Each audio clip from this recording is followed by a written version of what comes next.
Ал енді бізге керекті матаның өлшемі. Бізге мінекей тура осындай екі түрлі мата керек. Мен матаның екі түсін алдым. Және де бізге одан екі данасы керек. Бұлардың өлшемі бізде 10-ға 10 см, яғни екеуі де 10-ға 10 см болады. Ал бұлар қосылып тігілген кезде 16 немесе даже иногда 18 сантиметрге шейін үлкейіп кетуі мүмкін. Ал бірақ 16 сантиметрге шейін қысқаруы да мүмкін. Ал ендігі кезек осы төрт бұрыштарымызды алып, матамыздың түгі жатып тұрған жағымен орналастырып, біздің фигурамызды құрап аламыз. Тура осылай етіп, түгі жатып тұрған жағымен орналастырып, енді осы төртеуін біріктіріп тігіп алуымыз керек. Ең алдымен мен, как всегда, төбесін қоса аламын. Осы екеуін қоса аламыз. Ал одан кейін ашып, мына екеуін қоса саламыз. Құрметті көрермендер, мен өзім айтқандай екеуін қосып тігіп алдым. Ендігі кезек тура осы немізді алып, екеуін де түгі жатып тұр. Енді осы екеуін алып, былайынан еннен қосып тігіп шығып алуымыз керек. Тура осылай етіп.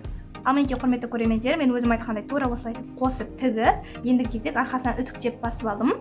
Ендігі кезек бізге тура осылай төрт бұрышымыз шықты көргендеріңіздей. Енді осыны тура 3 бөлікке бөліп алуымыз керек. Бізде енді кішкене артық кеткен. Таза бізде 18-ге 18 см шығу керек. Мінекей почти дайын. Енді жанына бөлген кезде 4,5 см кетіп, екі жағынан тастап шығуымыз керек. Яғни 4,5 болса, тура осылай етіп, мына жағынан да тура сондай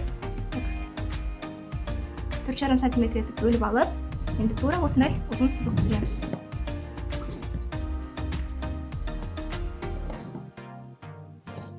Ал енді соны кесіп шығамыз. Сол сызық бойынша асықпай кесіп шығамыз.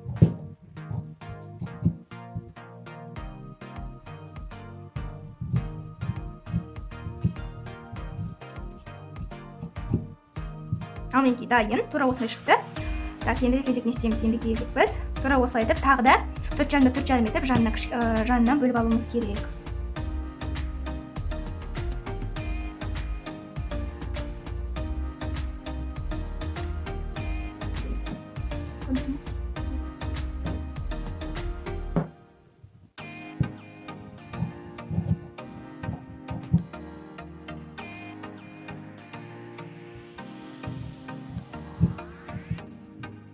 Ал мінекей бізге керекті деген бөлшектер дайын болды. Ендігі кезек бізге өзіміздің керекті деген неміз бойынша құрастырып алайық. Ең алдымен тура осылай етіп қоямыз. Одан кейін лайнан дәл ортасына қоясыздар. Ал одан кейін тура осылай етіп қоямыз. Яғни мен үйреткендей тура осылай етіп құрастыра бересіздер.